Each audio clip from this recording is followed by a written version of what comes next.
السلام علیکم ورحمۃ اللہ تعالیٰ وبرکاتہ۔ میرے پیارے عزیزو، ویڈیو پر اگر آپ نے کلک کیا ہے تو ویڈیو کو پورا دیکھ کر کے جائیے گا، چھوڑ کر کے نہیں جائیے گا۔ مفتی سلمان اظہری صاحب کا یہ بیان پورا سن کر کے جائیے گا۔ امید کرتا ہوں کہ آپ کو ضرور پسند آئے گا، اور ویڈیو اچھی لگے تو ایک لائک کر کے ہمارے چینل کو سبسکرائب ضرور کر لیں، جس سے آپ کو ہماری ہر ویڈیو ملتی رہے۔ آئیے دیکھتے ہیں آج کے اس ویڈیو کو۔ اللہ کے حبیب صلی اللہ تعالیٰ علیہ وسلم نے ارشاد فرمایا، لِكُلِّ شَيْءٍ قَلْبٌ وَقَلْبُ الْقُرْآنِ یاسین۔ ہر چیز کا ایک دل ہوتا ہے، اور قرآن کا دل سورہ یاسین ہے۔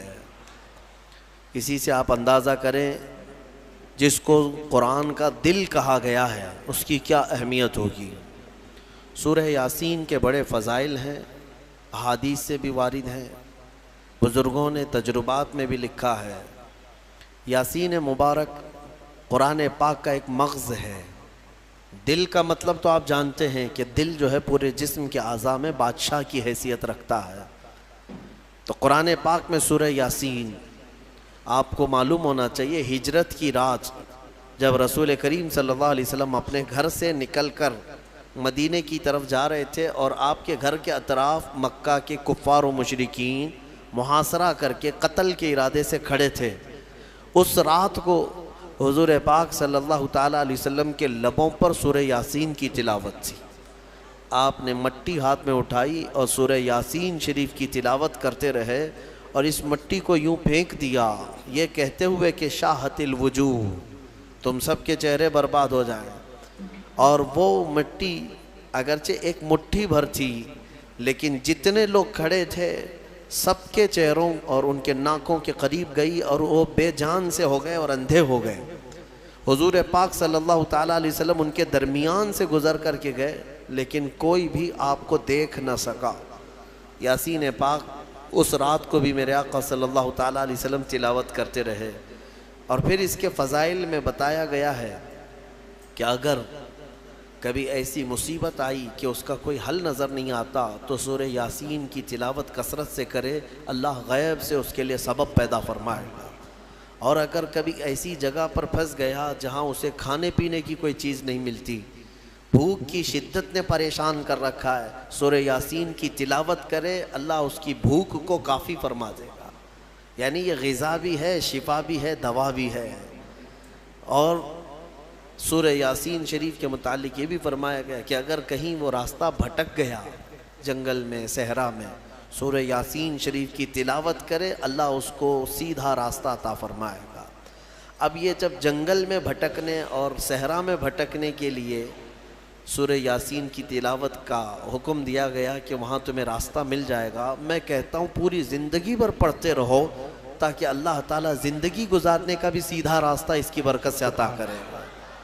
اور جو سورہ یاسین شریف صبح پڑھ کر کے نکلا وہ شام تک امان میں ہے، مصیبتوں سے محفوظ ہے، اس کے لیے رزق کے فرشتے اتارے جاتے ہیں، اس کی حفاظت کی جاتی ہے۔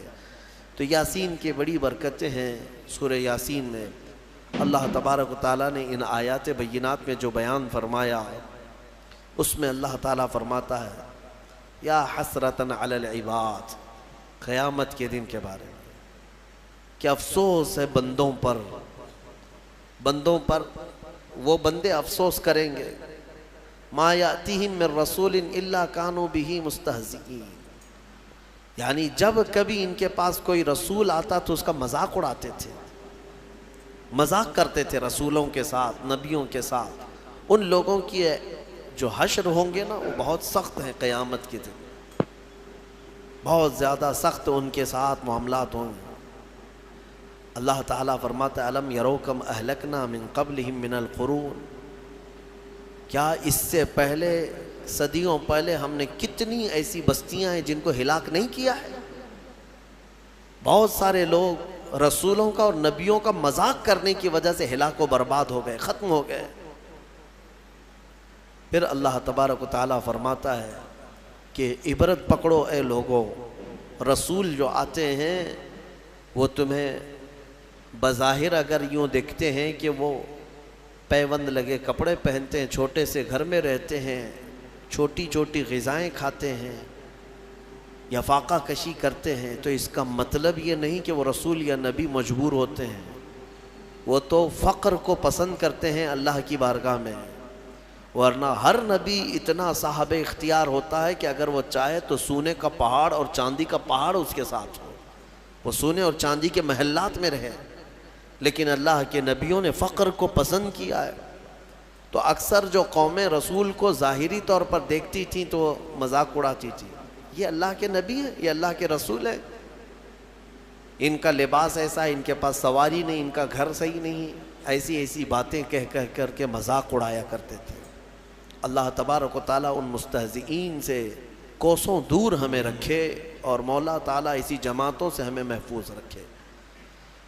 اور قرآن پاک میں اللہ تعالیٰ یہ بھی فرماتا ہے، قیامت کے دن محشر کے میدان میں یہ کہا جائے گا وَامْتَازُوا الْيَوْمَ أَيُّهَا الْمُجْرِمُونَ، یہاں کہا جائے گا سارے لوگ ایک ساتھ کھڑے ہوں گے، پھر آرڈر آئے گا مجرم الگ ہو جائیں، اس میں سے جتنے لوگ مجرم ہیں وہ الگ ہو جائیں، ان کے چہرے بتا رہے ہوں گے اس دن، اور ان کو الگ کیا جائے گا، ان کو الگ کیا جائے گا مجرمین کو۔ کس بات کے مجرم؟ اللہ تعالیٰ فرماتا ہے الم اعہد الیکم یا بنی آدم اللہ تعبدوا الشیطان، پھر رب تبارک و تعالیٰ کا جلال ہوگا اس دن، اور پھر رب تعالیٰ کی ہیبت طاری ہوگی بندوں پر، خشیت ہوگی، فرمائے گا مولا کیا میں نے تم سے یہ نہیں عہد لیا تھا کہ اے آدم کی اولاد کہ شیطان کی پرستش نہیں کرو گے، اس کے پیچھے نہیں جاؤ گے، انہ لکم عدو مبین، بے شک وہ تمہارا کھلا ہوا دشمن ہے، کیا میں تم سے یہ وعدہ نہیں لیا تھا ان اعبدونی کہ تم میری عبادت کرو گے، ھذا صراط مستقیم، یہی سیدھا راستہ ہے، پھر تم کیسے بہک گئے؟ یہ جتنے غیر اللہ کی عبادت کرتے ہیں سب کے سب اس دن الگ کیے جائیں گے، سب کے سب الگ، کفار و مشرکین جو بھی اللہ کے سوا عبادت کرتے تھے قیامت کے دن سب کو ایک طرف کر دیا جائے گا، اور رب تبارک و تعالیٰ ان سے فرمائے گا کیا میں نے تم سے یہ وعدہ نہیں لیا تھا کہ دنیا میں جاؤ گے تو میری عبادت کرو گے، شیطان کی پرستش نہیں کرو گے؟ پھر اللہ تعالیٰ فرماتا افلم تکونوا تعقلون، کیا تمہیں عقل بھی نہیں تھی؟ کیا تم عقل نہیں رکھتے تھے؟ سچ بات ہے میرے عزیزو، عقل رکھنے والا یہ چھوٹی چھوٹی چیزوں کو خدا کیسے بنا لیتا ہے۔ خدا کا جو تصور ہے وہ دنیا میں سب سے بڑا ہونے کا تصور ہے، بھلا چوہا کیسے خدا بن گیا؟ ایک چھوٹی سی مٹی وہ کیسے خدا بن گئی؟ جس کو تم ہاتھوں سے گوندتے ہو، پیروں سے کھندلتے ہو، پھر وہ تمہارا خدا کیسے بن گیا؟ افلم تکونوا تعقلون، اللہ فرماتا ہے کیا تم عقل نہیں رکھتے، عقل سے کام نہیں لیتے؟ خدا کا جو تصور ہے وہ ایسا ہونا چاہیے کہ اس سے بڑا کوئی نہ ہو، دنیا میں اس سے بڑی طاقت کسی کی نہیں، وہ اللہ جس کے بارے میں ہم عقیدہ رکھتے ہیں کہ وہ قادر مطلق ہے، کسی کا محتاج نہیں، اور وہ سب سے بڑا ہے، سب سے بڑی طاقت والا ہے، یہ ہمارا عقیدہ ہے۔ اور جو اس عقیدے کو چھوڑ کر چھوٹی چھوٹی چیزوں کی پوجا میں لگ گئے، پرستش میں لگ گئے، عبادت میں لگ گئے، ان کے بارے میں سوال ہو رہا ہے قیامت کے دن عقل ہے یا نہیں ہے تمہاری؟ عقل سے کام لیتے ہو کہ نہیں؟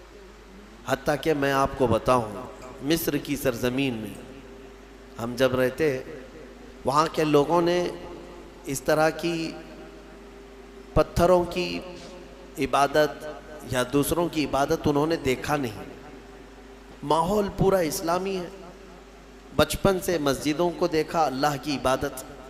وہاں دو ہی قومیں ہیں، یا مسلمان ہیں یا عیسائی ہیں۔ عیسائی بھی جو ہے خدا کی عبادت کرتے ہیں، یہ اور بات ہے کہ وہ عیسیٰ علیہ السلام اور حضرت بی بی مریم کو شریک کرتے ہیں، لیکن وہ بھی خدا کو مانتے ہیں، کتاب ان کے پاس بھی ہے، مسلمان ہیں، دو ہی کمیونٹی وہاں پر پائی جاتی ہے۔ تو کبھی کبھار کوئی عام آدمی بھی عرب کا ٹیکسی چلانے والا ہم سے حالات پوچھتا تھا ہندوستان کے، اور پھر یہاں کے بارے میں جب ان کو معلوم ہوتا ہے کہ درخت، پتھر، مٹی، بلی، چوہا، ساری چیزیں عبادت کے لائق سمجھی جاتی ہیں، تو ایک منٹ کے لیے شاک ہو کر رک جاتے تھے، اور پہلا ان کا سوال یہ ہوتا تھا ما عندهم مخ، سب سے پہلا یہی سوال کرتے کیا ان لوگوں کے پاس کھوپڑی نہیں ہے؟ کھوپڑی ہے یا نہیں ہے؟ تو یعنی ایک عقل رکھنے والے کے لیے تعجب کی ہی بات ہے کہ میرے سے کمزور میرا خدا کیسے ہو گیا، جس کو میں جب اٹھا رہا ہوں۔ ایک صحابی ہے، حضور پاک صلی اللہ تعالیٰ علیہ وسلم کی بارگاہ میں آئے اور کہتے ہیں یا رسول اللہ صلی اللہ علیہ وسلم، زمانے جاہلیت کے جب آپ ایمان نہیں لائے تھے، کچھ کام ایسے ہیں، ایک کام مجھے یاد آتا ہے تو بہت روتا ہوں، اور ایک کام ایسا ہے وہ یاد کرتا ہوں تو ہنستا ہوں۔ حضور پاک صلی اللہ علیہ وسلم نے پوچھا وہ کون سے؟ کہا زمانے جاہلیت میں جس کام پر مجھے رونا آتا ہے وہ یہ ہے کہ ہمارے گھر بیٹیاں پیدا ہوتی تو ہم گلا مروڑ کر دفن کر دیتے تھے، اپنے ہاتھوں سے مارتے تھے اور زندہ دفن کر کے آ جاتے تھے۔ آج مجھے اس کام پر بڑا افسوس ہوتا ہے، روتا ہوں۔ ایک ایک نے 5 بیٹیاں دفن کی ہیں، اپنے ہی گھر میں پیدا ہونے والی بچیوں۔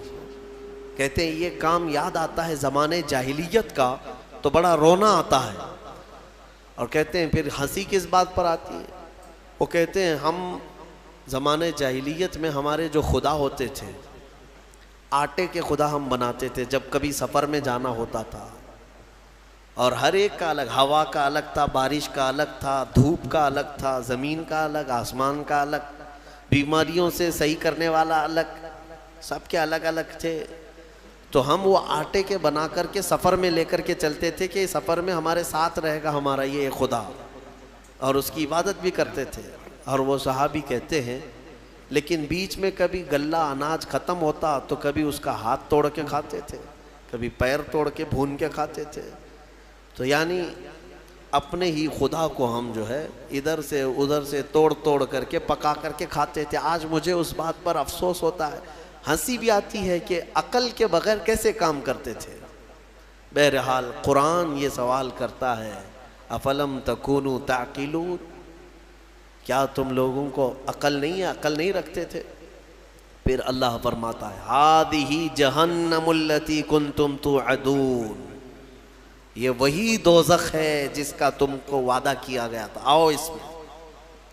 جتنے اللہ کو چھوڑ کر عبادت کرتے رہے سب کو بلایا جائے گا، اصلوها اليوم، اللہ تعالیٰ فرماتا ہے آج کے دن سب کو اس میں ڈالو، ان سب کو ڈالو۔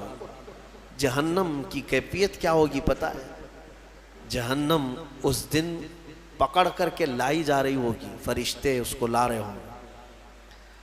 کتنی بڑی ہے جہنم یا دوزخ، یہ کتنی بڑی ہے، اللہ اکبر، اندازہ نہیں کر سکو گے۔ ایک دوزخی، ایک جہنمی جو ڈالا جائے گا، یہ نہیں جو ہماری شکلیں ہیں۔ حدیث پاک میں حضور صلی اللہ علیہ وسلم فرماتے ہیں جہنمی کی اتنی بڑی شکل ہوگی کہ مکہ اور مدینے کے بیچ کا پورا فاصلہ بھر جائے گا ایک ہی جہنمی سے۔ اگر وہ بیٹھ گیا، 400 کلومیٹر ہے مکہ سے مدینے کا فاصلہ، 425 کلومیٹر کا فاصلہ ہے۔ حضور فرماتے ہیں کہ اس دور اتنا لمبا چوڑا ایک جہنمی ہوگا، اور پھر جب کروڑوں جہنم میں ڈالے جائیں گے تو جہنم کی وسعت کتنی ہوگی، وہ کتنی بڑی ہوگی، اندازہ نہیں کر سکتے۔ 70,000 فرشتے اس کو کھینچ کر کے لا رہے ہوں گے قیامت کے دن دوزخ کو، اور اس کو زنجیروں میں جو باندھا گیا ہوگا، زنجیر کیسے، اس کے دہانے ہیں، اس کے دروازے ہیں، اس کا منہ ہے جہنم کا، جس کے اندر مجرمین کو ڈالا جائے گا، مشرکین کو ڈالا جائے گا۔ تو روایات میں ہے کہ اس کو 70,000 فرشتے زنجیروں میں جکڑ کر کے لا رہے ہوں گے، ایک ایک زنجیر پر 70,000 زنجیریں ہیں اس کی، اور ہر زنجیر پر 70,000 فرشتے اس کو جکڑ کر کے لا رہے ہوں گے۔ اس کے باوجود جہنم ان سے چھڑا کر کے بھاگنے کی کوشش کر رہی ہوگی مجرمین کی طرف۔ کس کی طرف؟ محشر میں جو مجرمین موجود ہوں گے ان کی طرف لپکنے کی کوشش کر رہی ہوگی فرشتوں کے ہاتھوں سے زنجیر کو چھڑا کر۔ اتنی طاقت اور اتنی ہیبت۔ اس کے اندر آگ جو ہے وہ کس قسم کی ہے، فرمایا گیا دنیا کی آگ لال ہے، جہنم کی آگ نہایت کالی ہے، سخت کالی آگ، اتنی کالی آگ ہے کہ کچھ نظر نہیں آتا دوزخ کے اندر۔ اور رب تعالیٰ فرمائے گا اسلوھا اليوم، آج سب کو ڈالو اس میں، بما کنتم تکفرون، جو تم کفر کیا کرتے تھے۔ مجرمین کو پکڑا جا رہا ہوگا، اور جہنم کا حال کیا ہوگا میں بتاتا ہوں۔ وہ فرشتوں کے ہاتھوں سے چھٹپٹا رہی ہوگی، اچھل اچھل کر کے جا رہی ہوگی، اور کیا کہتی ہے جانتے ہیں؟ 26ویں پارے میں سورہ قاف میں رب تبارک و تعالیٰ فرماتا ہے مجرمین کو ڈالا جا رہا ہے، ڈالا جا رہا ہے، ڈالا جا رہا ہے، تو اللہ تعالیٰ اس سے پوچھے گا جہنم سے حلم تلأتی، بس پیٹ بھر گیا تیرا؟